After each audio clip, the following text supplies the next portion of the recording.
Hello students, स्वागत है आपका एमजी पॉलीटेक्निक के यूट्यूब प्लेटफॉर्म पर। ये कैड कैम का दूसरा लेक्चर है। इससे पहले वाले लेक्चर में हमने डिस्कस किया था कि कैड कैम सब्जेक्ट में क्या सिलेबस है, कितने पार्ट्स में डिवाइड है और पर यूनिट मतलब कौन कौन से टॉपिक्स आपको कवर करते चलना है। तो ये हम लोग अब पूरे फर्स्ट यूनिट से ही शुरुआत करेंगे, यानी शुरू से शुरू करेंगे। सिलेबस आपका यहाँ से शुरू हो गया है। तो आप लोग के लिए सजेशन है कि आप लोग अपने यूट्यूब जब चलाते हैं आप, तो साथ साथ में कॉपी और पेन भी लेके बैठा करें कि जो चीज़ बोर्ड पर लिखवाई जाए, समझाई जाए, वो भी अपने आप कॉपी में उतारते चलें। ओवरऑल आपको यूट्यूब के वीडियो के साथ साथ नोट्स भी बनाते चलनी है। फाइन। सबसे पहला यूनिट है कैड कैम का और इस यूनिट का नाम है आपका इंट्रोडक्शन टू कैड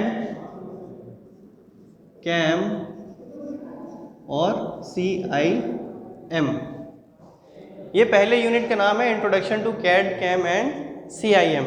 आप लोगों ने, कुछ लोग ने तो मतलब कैड का नाम सुना होगा या कहीं सुना होगा या पढ़ा होगा, कैम भी बहुत लोग जानते होंगे, लेकिन ये जो शब्द है CIM का, ये आप लोग के लिए बहुत नया है क्योंकि ये कुछ साल पहले ही इसका मतलब प्रचलन में आया है ये CIM। ठीक है, तो मैं सारी चीज़ें आपको समझाता चलूँगा, लेकिन आप लोगों को बिल्कुल बेसिक से समझने के लिए, कैड कैम और CIM को समझने के लिए आपको कुछ टर्मिनोलॉजीज़ हैं, कुछ ऐसे सेंटेंसेस हैं, वर्ड्स हैं जो आपको पता होने चाहिए, उनके डिफरेंसेस पता होनी चाहिए।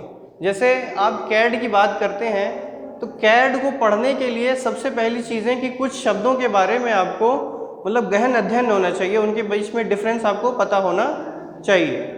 आइए, सबसे पहला जो टर्म्स है हमारे पास ड्राफ्टिंग का, दूसरा आता है डिज़ाइन का और तीसरा है ड्राइंग का।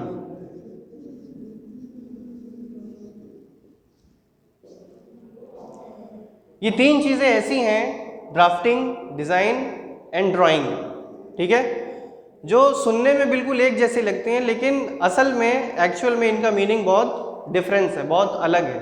ठीक है, आप किताब में कभी पढ़ेंगे तो आप कैड का फुल फॉर्म कभी पढ़ेंगे कंप्यूटर एडेड ड्राफ्टिंग, कभी आप पढ़ेंगे कंप्यूटर एडेड डिज़ाइन, कभी आप पढ़ेंगे कंप्यूटर एडेड ड्राइंग। ठीक है, हालांकि सब कैड बन के मिलते हैं, ठीक है ना, CAD यानी कंप्यूटर एडेड ड्राफ्टिंग भी हो जाता है, कंप्यूटर एडेड डिज़ाइन भी हो जाता है, कंप्यूटर एडेड ड्राइंग भी हो जाता है। तो ये तीनों एक चीज़ें नहीं हैं। मैं यहाँ पे आपको यही समझाने आया हूँ कि ये जो तीन चीज़ें हैं जो अलग अलग है, ड्राफ्टिंग, डिज़ाइन और ड्राइंग, ये तीनों अलग अलग है। एक चीज़ इसको कतई मत समझिएगा, इसमें बिल्कुल बेसिक सा डिफरेंस है कि ड्राफ्टिंग क्या होती है, डिज़ाइन क्या होता है और ड्राइंग क्या होती है। ठीक है, तो ड्राफ्टिंग आप लोग बच्चों लोग ऐसे समझ लीजिए, कोई भी प्रोडक्ट को जो आपने सोच रखा है डिज़ाइन करने के लिए, उसको मार्केट में उतारने के लिए, तो उसका एक रफ जो इमेज है, विजुअलाइजेशन है, जो आपके दिमाग में चढ़ता है कि वो किस तरह से होना चाहिए, किस आकार का होना चाहिए, ठीक है, कितने साइज़ का, कितने शेप का होना चाहिए, इसी रफ विजुअलाइजेशन को आप क्या कहते हैं, ड्राफ्टिंग कहते हैं। ठीक है, इसमें आप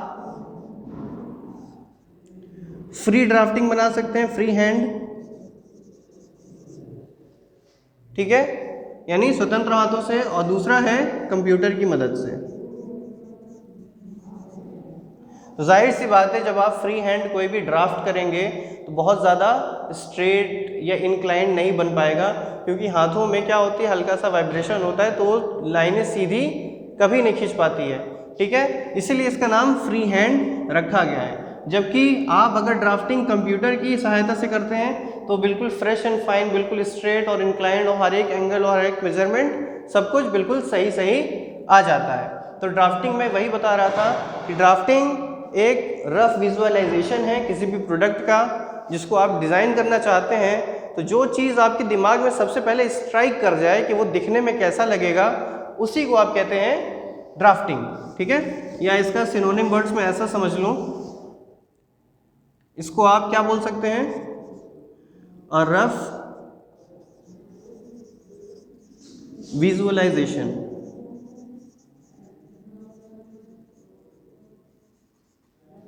फाइन, बातें समझ में आ गई। कोई भी चीज़ को आपको अगर मार्केट में उतारनी है, कोई भी चीज़ हो, बिल्कुल नई चीज़ हो, तो वो प्रोडक्ट एक्चुअल में दिखना होना कैसा है या उसका शेप कैसा आपको सेलेक्ट करना है, ये सारी चीज़ें बिल्कुल रफली तौर पे आपके जो दिमाग में आए उसी को पेपर पे उतार दीजिए, चाहे फ्री हैंड के ज़रिए चाहे कंप्यूटर के ज़रिए। इसी को आप कहते हैं ड्राफ्टिंग। ठीक है बच्चों। उसके बाद दूसरा टर्मिनोलॉजी आता है डिज़ाइन का। डिज़ाइन क्या होती है?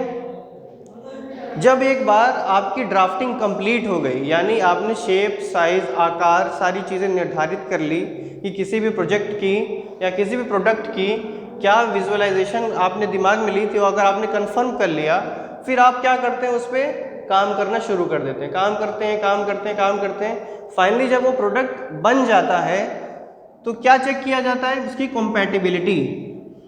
ठीक है ना। कॉम्पैटिबिलिटी का मतलब ये है कि वो आपके दिए गए निर्देश को पूरा प्रतिफूल कर रहा है कि नहीं कर रहा है। बात समझ में आ रही है? डिज़ाइन में क्या होता है कि जो भी आपने ड्राफ्ट किया है, कोई भी चीज़ आपने ड्राफ्ट कंप्लीट कर ली, उसके बाद जब उस पर आप एनालाइज करते हैं, एनालाइज करने के बाद जो प्रोडक्ट बन के बाहर आता है, तो उसी को आप क्या कहते हैं कि ये डिज़ाइन कंप्लीट हो चुका है। इसको एग्जाम्पल के तौर पे ऐसे समझिए कि जैसे आपके पास एक भार है, ठीक है, मान लीजिए 50 टनेज का, 50 टनेज का एक भार है जो कि आपको एक जगह से दूसरी जगह पे ट्रांसपोर्ट करना है, एक जगह से दूसरी जगह पे ट्रांसपोर्ट करना है। तो आप क्या करेंगे, आपको ऐसी ऐसी मशीन मतलब डिज़ाइन करनी है आपको कि ये पूरा 50 टनेज का भार एक जगह से दूसरी जगह ले जाके रख दे। ठीक है।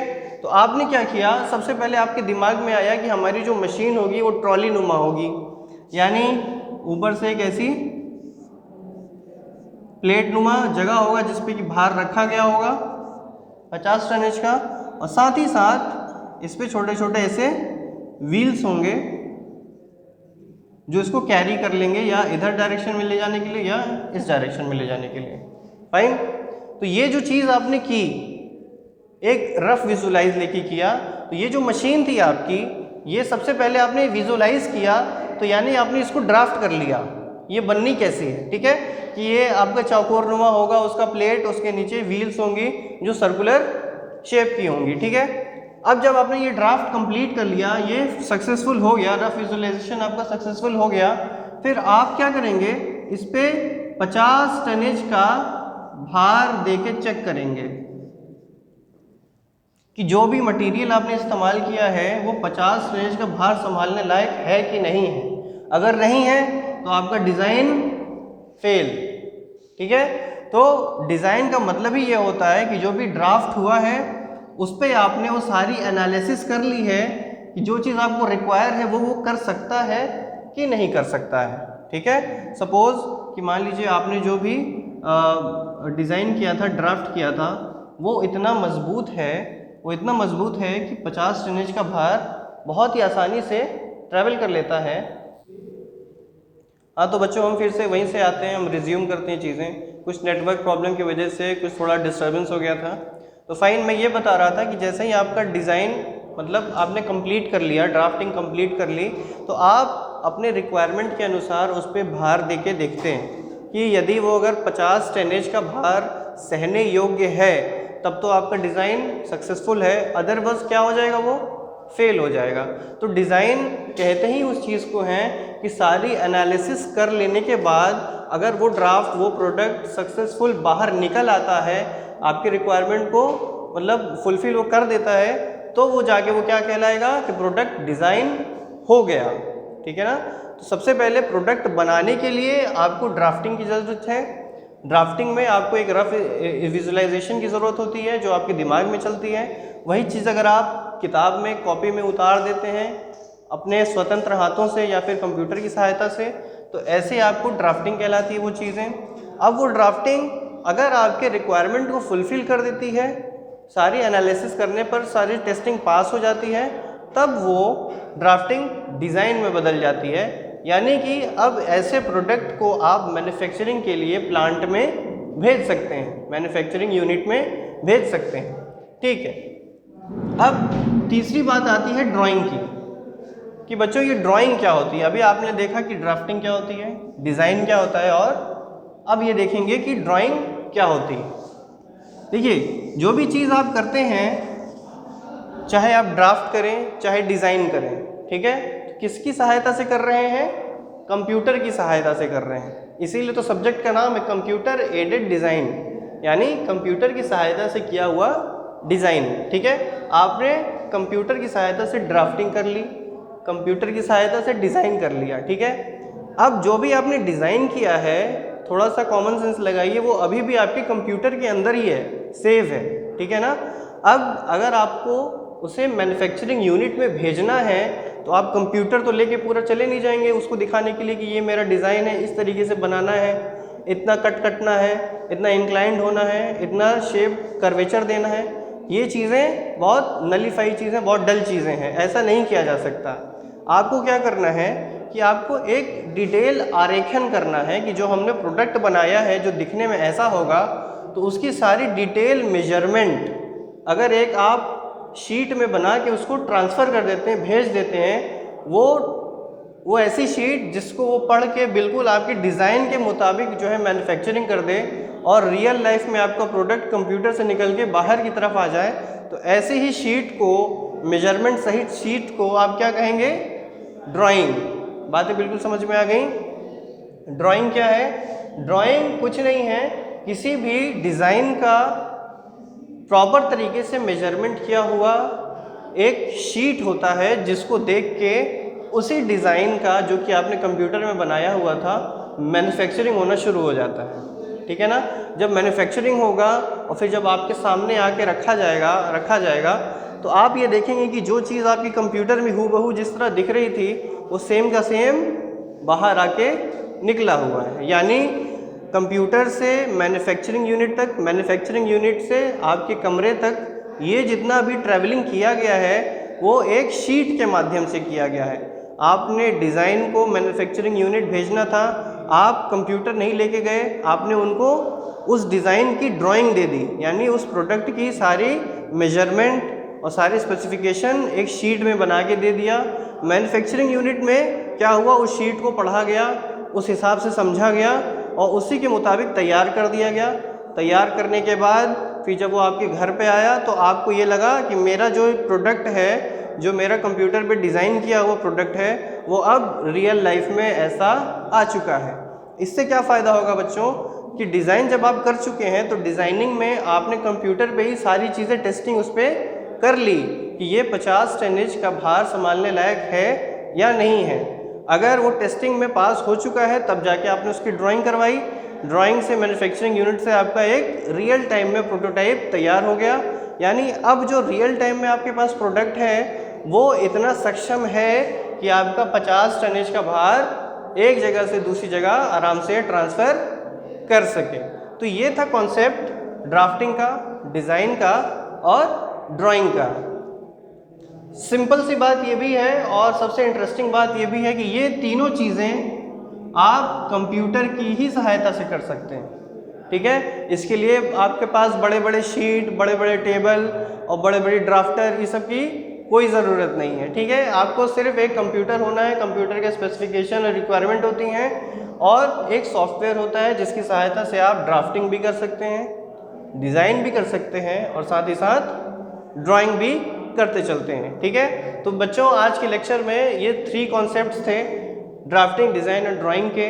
इसके अलावा जब हम आगे लेक्चर बढ़ाएंगे या पढ़ेंगे नेक्स्ट लेक्चर 3 में, तो हम ये पढ़ेंगे कि कैड, कैम और CIM में क्या अंतर है, इनकी क्या परिभाषा है और इनका इस्तेमाल कहाँ कहाँ किया जाता है।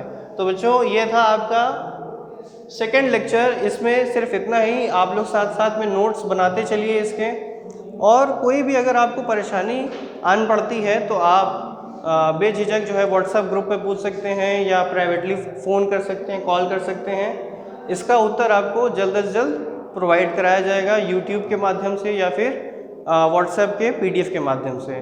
तब तक के लिए आप पढ़ते रहिए और घर में रहिए, स्वस्थ रहिए, सुरक्षित रहिए।